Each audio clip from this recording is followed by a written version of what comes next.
C'est une activité que je n'imaginais pas faire un jour, et pourtant, depuis bientôt 2 ans, j'occupe une partie de mon temps à faire visiter l'Arménie à des groupes. Je suis Pascal Portoukalian, je suis un Français expatrié en Arménie. Je suis l'auteur de la newsletter quotidienne La Pensée de Pascal, et depuis quelque temps, j'ai ressenti le besoin de faire découvrir cette terre si particulière, la première nation chrétienne du monde. Aux côtés des 27 voyageurs qui composent ce groupe, je vous embarque avec moi à la découverte d'un pays attachant aux multiples facettes. Ce voyage commence donc par un tour de sa capitale, Yerevan, qui concentre à elle seule plus du tiers de la population du pays. Sur l'avenue du Nord, les immeubles récents abritant plusieurs commerces donnent au centre-ville une allure accueillante et moderne dominée par ses façades de tuf.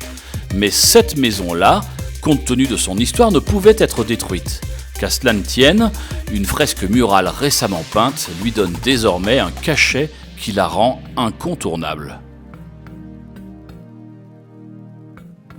À l'extrémité de l'avenue du Nord se dresse le majestueux opéra de Yerevan, autour duquel sont disposées des statues de géants de la musique arménienne, comme Aram Khachadourian ou Komitas. Nous voici arrivés devant le monument de Cascade. À ses pieds, la multitude d'œuvres exposées toute l'année en plein air confèrent à cet endroit un lieu de transmission naturelle du goût pour l'art contemporain.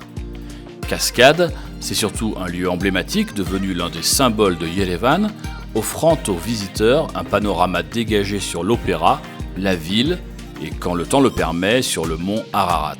Pas de voyage sans restaurant, ceux-ci sont sélectionnés avec soin. Cette première expérience a laissé entrevoir l'importance de la gastronomie dans l'accueil arménien. Surplombant la ville, domine la colline de Tzitsirnagapert. Celle-ci abrite le mémorial et le musée du génocide arménien. Nous avons visité le musée qui, à travers des témoignages, des photos, des vidéos, donne un tout petit aperçu des souffrances endurées pendant les années noires ayant suivi 1915. Visible de loin, le monument du mémorial offre un lieu de mémoire et de recueillement et rappelle aux visiteurs l'empreinte profonde laissée par le génocide dans l'histoire et le sort de la population. Nous nous sommes dirigés ensuite dans le jardin de M. Karen.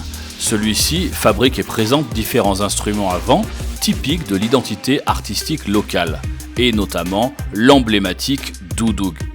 Comme à chaque visite en Arménie, il n'a pas non plus résisté à nous offrir de quoi tenir jusqu'au soir, comme si nous en avions besoin. La dernière visite de cette première journée se passe dans la galerie d'art Ardean. Celle-ci s'applique à développer des créations graphiques où le contemporain s'empare de l'héritage issu des manuscrits, des sculptures et des enluminures arméniennes anciennes. Le résultat présente avec fierté une Arménie ancrée dans son histoire et tournée vers l'avenir. Notre première journée sur Yerevan se termine. Elle nous aura permis de nous familiariser avec quelques premiers éléments de culture et de commencer à faire connaissance entre nous. Nous allons passer quelques jours ensemble, alors ne manquez pas de suivre demain l'épisode 2 de ce voyage en terre d'Arménie.